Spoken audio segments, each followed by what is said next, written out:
Hey everybody, welcome back to the 12 Days of Christmas. It's just tonight, and then tomorrow we've got frankincense. King Frank. Some of you have already guessed it. Yes, tomorrow is frankincense, but I just want to reiterate what I said last night about the Move and Breathe challenge that's coming up on January 10th.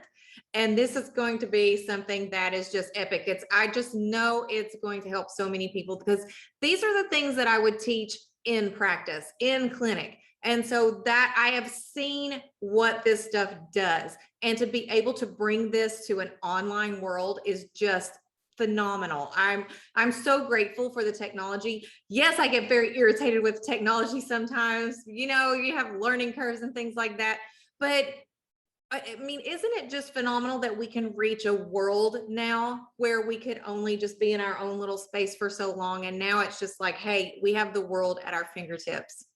So Move and Breathe starts January 10th.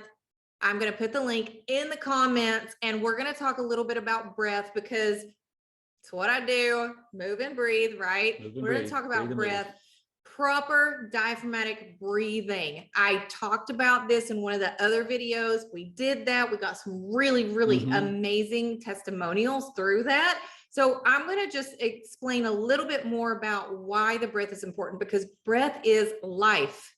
Breath is like God breathes and stuff just comes to life.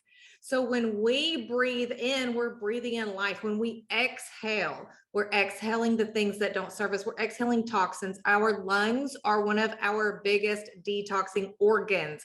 We can actually lose more weight through breathing than anything else. So I think that's pretty fabulous. So that point right there, if that doesn't intrigue you enough to get in, I don't know what would, because you do not hear, no matter what diet program, fitness program, health expert, guru is out there, you do not hear them talking about how you have the possibility or the potential to lose weight simply by breathing and detoxing your lungs. That to me is phenomenal. That should get you to sign up right there. And I just want to interject this as well. Maybe you are already an expert in this. Maybe you already have the tools and maybe you're teaching these things as well, but you probably know some people that need this. Oh, and so we know some stressed out people, don't we? And so we want to encourage you to find those 3 to 5 people, say, hey, send them the link that Michelle's going to put at the bottom and say, you guys need to be part of this. It's absolutely free. And let's continue to build this community, expand this opportunity for other people to be fit over 40, even if they're 20 or 30 or 60 or 70, right? Just it's for everybody who wants to get just that little bit of extra push going into a new year to start off right.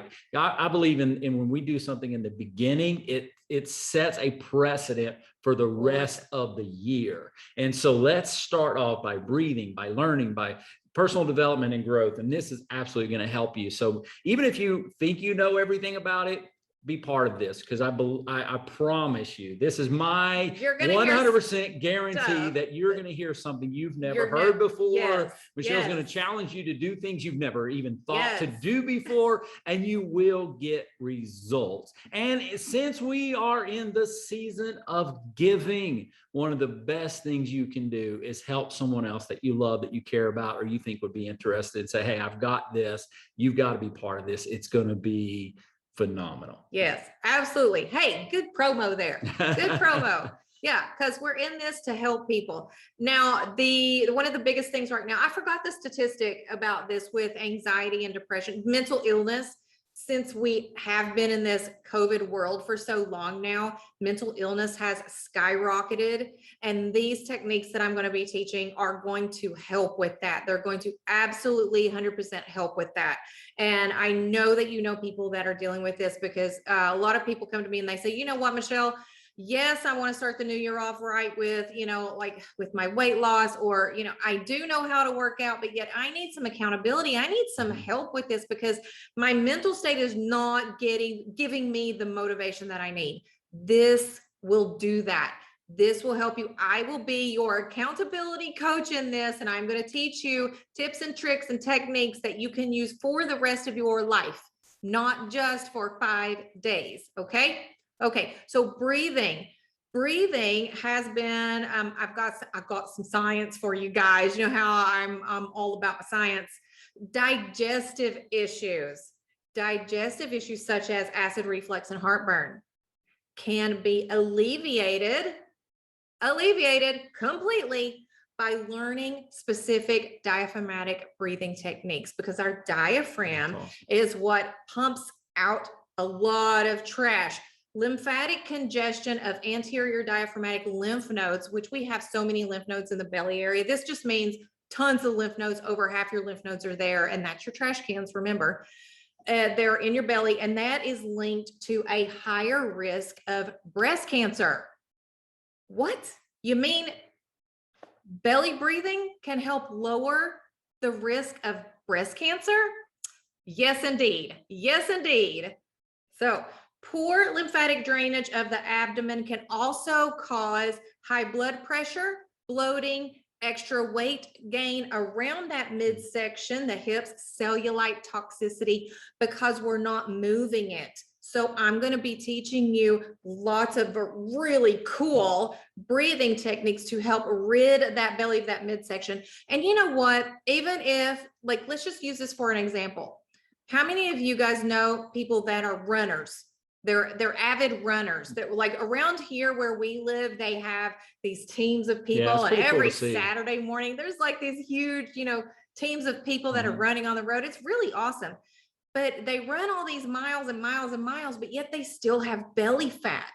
Have you seen that? Have you noticed it? Yeah, actually, one of our good friends, he runs. He's running.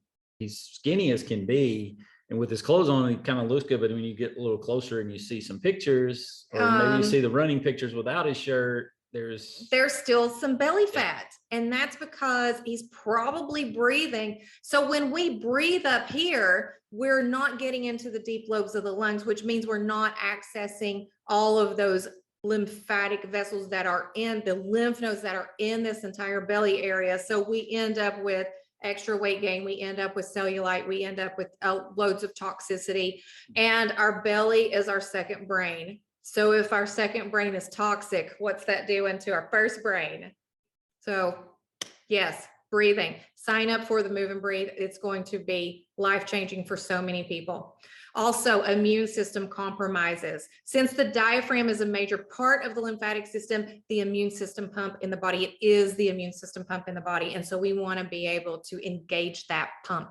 We want to increase our immune function, because I've been reading some things and listening to some things about lockdowns and this and that. And I'm like, okay, yeah, where's the teaching in immune function? Where's the teaching about prevention? Where's the teaching about, hey, here, you can do this breathing in order to help your lungs and help your respiratory system? There's a soapbox. I'm just going to get off that, because yeah, I can go all day on that. But that's why they sign up for these things, so they can get that information, and you can go on all these tangents, and you can download to them, and you can challenge them, inspire them, make them accountable, and give them all these, again, these tools, these tricks. And you already hit on something that I think we're just going to reiterate over and over and over. And it's going to sound like this is what that we're preaching at you, but we are about lifestyle transformation, not just a quick fix. But these are kind of hacks, if you will, that if you implement them into your life, you can do them. And it's interesting, you're saying all these things. I'm sitting here thinking, like, hope I'm breathing right, because she's going to correct me if I'm doing it wrong. So I'm thinking, okay, what are all the different ways I need to breathe right now? And it is kind of funny that way. So I'm hoping I'm doing it okay. Isn't that funny? Because we come out of the womb breathing correctly, and then we lose it somewhere along the way. Yeah. And so I am here to reteach that, retrain the body on how to do it properly, the way that God created us to do it. Now, tonight we're talking about Juniper. And as far as breathing goes, when you start to breathe in certain essential oils, and we're going to really hit on this one tomorrow with frankincense, because frankincense is like the bomb. It is so legit, guys. It's so legit. And juniper is one of those that I have it in my oil cabinet, and I love to diffuse it with other oils. It's just glorious. Now, also with juniper, and we're talking about detoxing and getting rid of stuff and breathing, juniper has been shown when you rub it on the liver area, it helps with detoxification. You rub it on your whole entire abdomen and you start doing the breathing techniques that I'm going to be teaching you, that I did teach you one of those in the other videos. It intensifies your detoxification. It helps circulation. It gets things moving. Okay. Also with kidney function, there's a lot of people that struggle with kidney function.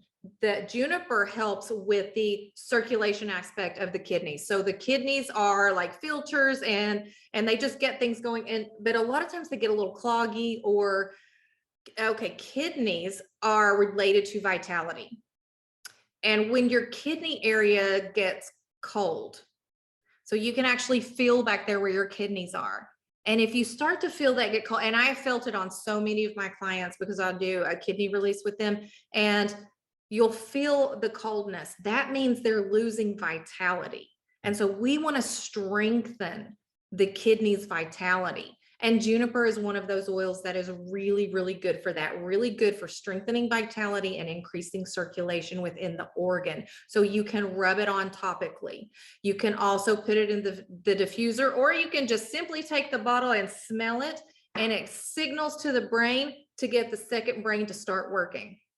So I love juniper for so many reasons. And, you know, basically it's about circulation, pulmonary issues, because when we breathe it in, it helps with pulmonary issues. Also with, like I said, with the kidneys, it helps with infections. It just helps everything to just detox and start to come into balance. Because also when we're talking about breathing, a lot of times, most of the time, a lot of people that when they would come in to see me, I noticed that they are shallow breathing. With that puts everything in an imbalance. So you've got 95% oxygen, you got like hardly any CO2 down here. And so when we start to breathe properly and we bring that into balance, the body starts bringing itself into balance just on its own. There's what I have about juniper. Yeah. And, you know, my part on talking about the Bible and the symbolism, there's not a whole lot that the Bible says about juniper, but there is one story, and I'm going to connect this story with what I believe so many of us need right now. I believe that part of Michelle and my assignment on this planet Earth is to empower people to fulfill destiny. We are like ambassadors to give people hope, to believe that tomorrow can be better, that you have a future, you have a hope, you have a destiny, you have a purpose. And so I'm going to connect that in just a second. But juniper is one of those things that, you know, in this time, we're coming into winter. A Texas winter is very different than most winters in other places. I remember I was on a plane a couple of years back and I was complaining because we had a couple of days that reached freezing temperatures. And I'm sitting beside this guy. We're in the Dallas airport. He was just transporting through. I had no idea where he was from. And so I'm complaining about the weather. It's so cold and I hate this freezing cold. And he goes, well, what's it been? I said, oh, about freezing. He goes, oh, that's interesting. He goes, I'm from a part in Canada. I'm just passing through and we've been averaging like -40. I felt like an idiot, right? And so the thing is, you know, we're into a winter season, it gets cold, and a lot of people have, you know, we've talked about anxiety and stress and depression. There are people that have seasonal anxiety or depression. And a lot of times it hits during these times when the season turns cold and people lose that idea of hope or something can be better. And in this time that we've been living these almost 2 years now of chaos and uncertainty and crisis where people don't know and they're waiting for everything to go back to normal, and it's never really going to go back to normal. We have to adapt, we have to adjust, we have to make preparations for our future. But God always brings us hope for tomorrow. And that's what I want to do for you now. So in this time of season, when it's winter months, the juniper berries is one of the things that in some of the coldest temperatures, it'll still produce, because there's certain birds and mammals that they depend on the juniper berries. So it's this idea that when everything else is not producing, and juniper is one of those plants, those trees that actually produce in places that nothing else can grow. So when there's no hope, there's still hope. When there doesn't seem that anything is being produced, it doesn't seem like anything in your life is moving forward, there's still hope. There still has to be something that says, you know what? I believe that my tomorrow can be better than my today. And there's a story in the Bible, and it's a fascinating story because it's about this prophet named Elijah. And Elijah was this incredible man. We don't know much about him when he first comes on the scene. All we know is whatever he spoke, God does it. He says there's going to be a flood or a drought. There's a drought. He says there's going to be rain. Rain comes. He goes in, he has this battle. In 1 Kings chapter 18, he has this battle with all these false prophets, and he calls down fire from heaven. God responds, lights up the sacrifice. They destroy all these false prophets. He's had one incredible victory, and all the people start worshiping the one true God. Now, you would think at that moment, he would be so elated with what just happened in his life. And he probably was. He was celebratory. He was like, yeah, God came through. God validated himself. He validated me as the man of God. And he's feeling all of that. But then he hears word that the queen at the time, Jezebel, is going to kill him. And she says, you're not going to live to the next day. And you would think this mighty man of power and fire and anointing and calling would be like, who's this woman? She's nothing. I just destroyed all these men, right? But no, he gets so scared of this because he realized that there was a power operating in her that could actually take him out. And so he's like, I got to find a place to hide. And so you get in 1 Kings 19, and this is where this story is unfolding. And he's trying to escape the wrath of this woman who wants to destroy his life. And he finds himself under a juniper tree. And he's under the juniper tree, and he's having what we call the dark night of the soul. He's battling. He says, God, just kill me. I'm done. My assignment's over. I've got nothing left to offer. This woman wants to kill me. I would rather, God, you just take me out than for me to have to suffer another day in this world, in this life. How many of us have had those thoughts when we have come up against a great adversary, or we're facing some opposition, some obstacle, something that is difficult for us, or maybe we're just discouraged with life and we don't see tomorrow being better or how we're going to make it. We get in that place of survival mode, and we need something to give us strength, something to give us hope. And this story, it goes on and it says that he falls asleep under the juniper tree. Wow. And while he's asleep, an angel comes and visits him and says, get up, you got to eat. And he eats. And he says, you got to eat. And what you're going to eat, you're going to need this because you have a journey. And the journey that you're going to go on is long. And so you need enough food for this journey. And in that moment, under the juniper tree, he gets this divine supper from the angel. He eats it, and it sustained him for the next 40 days. Oh, wow. And all that took place under the juniper tree. See, it is a place, it is a symbol of God's hope. And we believe that we are people of faith. We trust God, that God will do the impossible. We have to see the invisible. And the Bible says we walk by faith, not by sight. But the Bible also teaches us that hope will not disappoint. And so I want to encourage you in this season, maybe you're having one of those dark nights of the soul. Maybe you're in survival mode and you just don't know how you're going to make the next day. Or maybe you're facing some opposition that you don't know how to overcome. You've tried everything else to do and nothing is working. I want you to know there is hope. God gives you hope. And I just declare hope over your life, over this season, that you're going to come out of that moment of darkness, that God is going to protect you. He's going to provide for you, and he's going to give you hope for the future. The Bible says in Jeremiah that God knows the plans that he has for you and I, to give you a future and a hope. He has an expected end for your life, a purpose that is bigger than you can imagine. So you might feel that you're down and out. You might not know what tomorrow may bring, but I want to encourage you tonight. We want to give you hope tonight that it is going to be better. You're going to rise out of that situation. You're going to go on and you're going to fulfill something more and greater than you ever have in your life. That makes me want to put Juniper in the diffuser right now. I'm going to go I'm going to leave this video and I'm going to go get some juniper and I'm just going to start putting it everywhere. Yeah. That's pretty fascinating. People need hope. Yeah. What I tell leaders all the time, and I know we'll finish with this part, but one of the things I tell leaders all the time is if you can give people hope or inspiration, you'll always have a platform and you'll always have a following. People always follow people that will give them hope.